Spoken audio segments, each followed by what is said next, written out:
Size দেখো, দারুণ size. 1 বছরের বাগান থেকে আমরা এবছর ফল হারভেস্ট করেছি প্রায় 2 টন, অর্থাৎ 20 কুইন্টাল।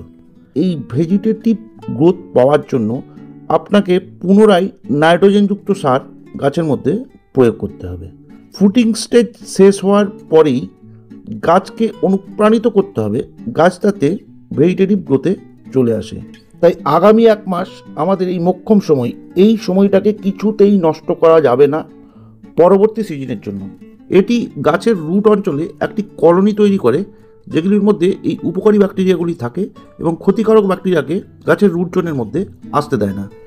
এই কাজগুলি আপনি নিয়মিতভাবে করে যান, গাছকে ভালোবাসুন, যত্ন করুন, গাছ আবার আপনাকে ফল দেওয়ার জন্য তৈরি হয়ে উঠবে। সাইজ দেখো, দারুণ সাইজ। নমস্কার বন্ধুরা, কেমন আছেন সবাই? চলে এসেছি শখের চাষবাস চ্যানেলের নতুন একটা ভিডিওতে। এই বাগানটি আজকে আমার প্রায় 1 বছর কমপ্লিট হলো। এই 1 বছরের জার্নিতে আপনাদের প্রত্যেক মাসেই আমি বিগত দিনে আমার গাছের গ্রোথ আপডেট দিয়েছি এবং এই 1 বছরের বাগান থেকে আমরা এবছর ফল হারভেস্ট করেছি প্রায় 2 টন, অর্থাৎ 20 কুইন্টাল। এখন আমাদের গাছগুলি ফল দিয়ে দিয়ে ক্লান্ত, তাই এই সময়তে আমাদের গাছকে বিশেষ পরিচর্যা করে নিতে হবে। এখন প্রায় নভেম্বরের প্রথম সপ্তাহ, তাই রোদের তেজও বৃদ্ধি পেয়েছে। দেখেছেন আমার বাগানে কিন্তু সানবার্ন আবার আরম্ভ হয়ে গেছে।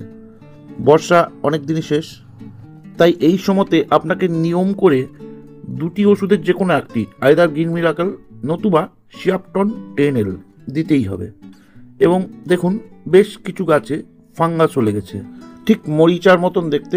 এর জন্যে উপযুক্ত ওষুধ হলো কপার অক্সিক্লোরাইড এবং তার সঙ্গে ভ্যালিডামাইসিন বা কাসুকামাইসিন। আপনি কণিকাও দিতে পারেন, এর সঙ্গে 2টি কম্পোজিশনই থাকে। আবার কিছু কিছু ডাল দেখবেন খেয়াল করে একটা হলুদ রঙের ইনফেকশন হয়ে যায়। এ সমস্ত অংশগুলি একটু ধারালো ছুরি বা অন্য কোনো কিছু দিয়ে ভালো করে কেটে ফেলে দেবেন এবং ওই কাটা অংশে কপার অক্সিক্লোরাইড গ্রুপের ওষুধ এবং তার সঙ্গে ভ্যালিডামাইসিন মিশিয়ে ভালো করে জায়গাটাতে লাগিয়ে দিতে হবে। এবারে গাছ ভেজিটেটিভ গ্রোথে শিফট হয় ফুটিং স্টেজ থেকে, তাই অবাঞ্ছিত কুশিগুলিকে গাছ থেকে পুনরায় কেটে দিতে হবে এবং এই ভেজিটেটিভ গ্রোথ পাওয়ার জন্য আপনাকে পুনরায় নাইট্রোজেনযুক্ত সার গাছের মধ্যে প্রয়োগ করতে হবে। এই নাইট্রোজেনযুক্ত সারের মধ্যে কী কী থাকবে সেটা নিয়েই আজকের পর্ব। নভেম্বর মাসে অর্থাৎ ফুটিং স্টেজ শেষ হওয়ার পরেই গাছকে অনুপ্রাণিত করতে হবে, গাছ তাতে ভেজিটেটিভ গ্রোথে চলে আসে। আগামী 1 মাসের মধ্যে শীতের প্রকোপ বাড়বে। সেই সময়টা ডিসেম্বরের মাঝামাঝি থেকে জানুয়ারির 3য় সপ্তাহ পর্যন্ত গাছের গ্রোথ খুব একটা থাকে না। তাই আগামী 1 মাস আমাদের এই মোক্ষম সময়, এই সময়টাকে কিছুতেই নষ্ট করা যাবে না পরবর্তী সিজনের জন্য। কি করতে হবে এই সময়? আমাদের সার রেডি করতে হবে। দেখুন আমরা প্রত্যেক গাছ পিছু 2 কেজি হিসেবে সার তৈরি করে ফেলছি। এর মধ্যে আছে 50% ভার্মি কম্পোস্ট এবং 50% মুরগির সার এবং তার সঙ্গে মিশাচ্ছি 2 বস্তা ফসফেট, 1 বস্তা হাড় গুঁড়ো, 10 কেজি ধুবি গোল্ড এবং 1 বস্তা নিমখোল।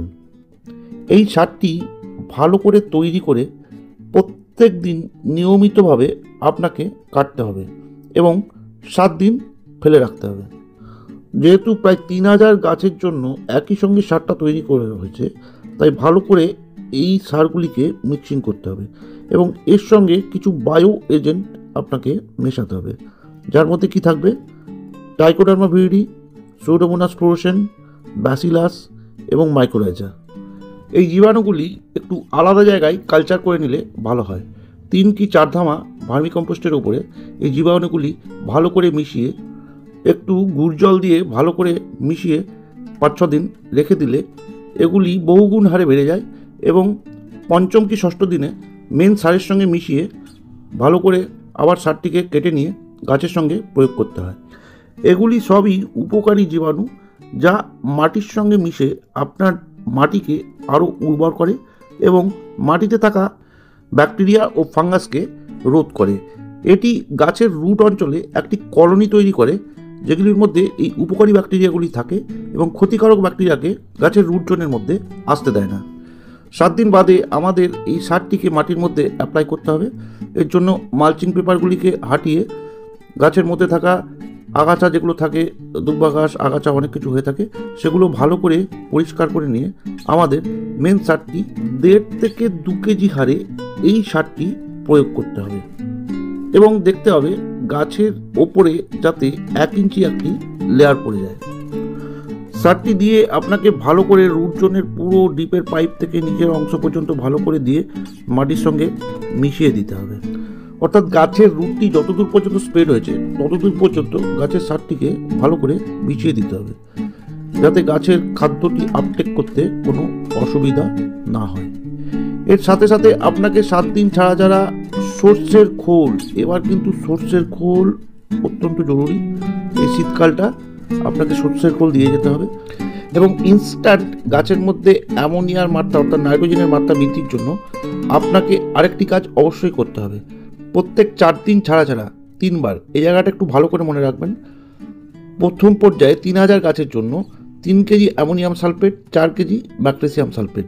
তার ঠিক 4 দিন বাদে দেবেন আবার 3 KG ammonium sulphate, 2 KG zinc sulphate. তার ঠিক 4 দিন বাদে আবার দেবেন 3 কেজি অ্যামোনিয়াম সালফেট এবং 2 কেজি ফেরাস সালফেট।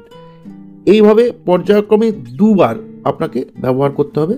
এতে গাছের মধ্যে নাইট্রোজেনের এবং সালফারের মাত্রা অতিরিক্ত পরিমাণে বৃদ্ধিপ্রাপ্ত হবে, যে সালফার আগামী শীতকালে যে শিশির পড়বে, গাছের ফাঙ্গাসের উপদ্রব হয়, এই উপদ্রব অনেক অংশেই কমিয়ে দিতে সক্ষম। এই কাজগুলি আপনি নিয়মিতভাবে করে যান, গাছকে ভালোবাসুন, যত্ন করুন, গাছ আবার আপনাকে ফল দেওয়ার জন্য তৈরি হয়ে উঠবে। আজ তাহলে এ পর্যন্তই থাক বন্ধুরা, খুব শীঘ্রই আসছি অপর একটি ভিডিও নিয়ে।